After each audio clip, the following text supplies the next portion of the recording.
Toks dažnas būna klausimas, ar galima graikinių riešutmedžių negenėti.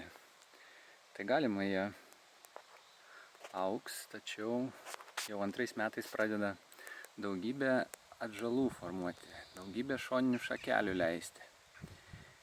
Ir auga krūmo pavidalu.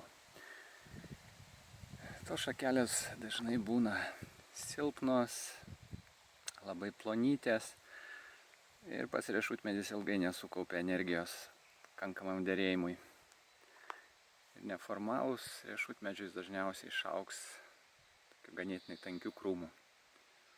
Kaip ir visus sodo augalus, reikia juos būtinai formuoti, genėti, jeigu norite kuo anksčiau sulaukti riešutų. Pavyzdžiui, kad 5 metais jau derėtų, turėtumėt bent kelias saujas riešutų.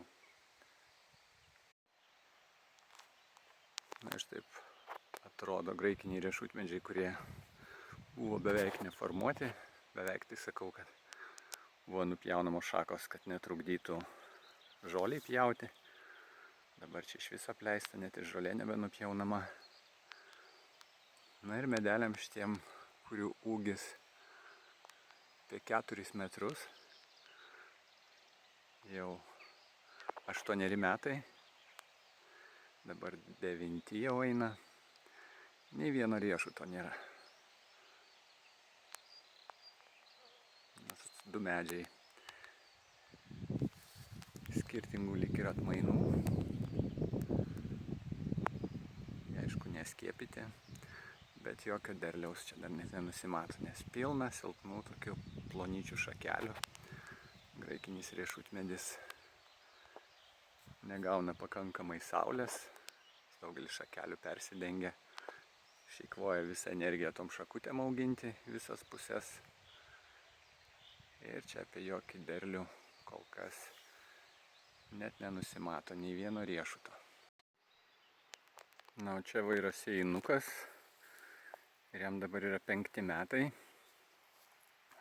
Dar jis visai liaunutis, kaip matot, poros pirštų storio ir tai nesiekė jo kamieno storis. Jisai buvo genėtas, kaip sakant, skriaustas nuo pat jaunystės. Ir štai jo rezultatai. 5 metais jau yra riešutų. Jis ir pernai derėjo, tiesa buvo nedaug. Tai pradėjo derėti 4 metais. Šiemet jau užmėgsti riešutai. Jie yra stambus, labai gero skonio. Branduolys šviesus. O tai jau bus ne taip ir mažai tų riešutų.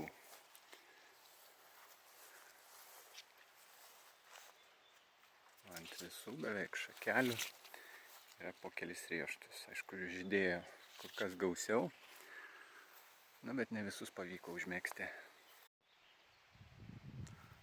Na, čia jau yra 8 metų amžiaus graikinis riešutmedis.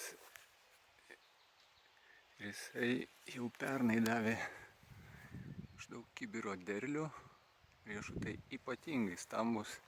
Ir kas įdomiausia, kad paprastai, kai būna stambus riešutai, tai jų daug nemezga, o šitas dar ir labai gausiai. Visų šakelių po 2, po 3 riešutus. Na ir šiemet, ko gero, bus gerokai virš kibiro.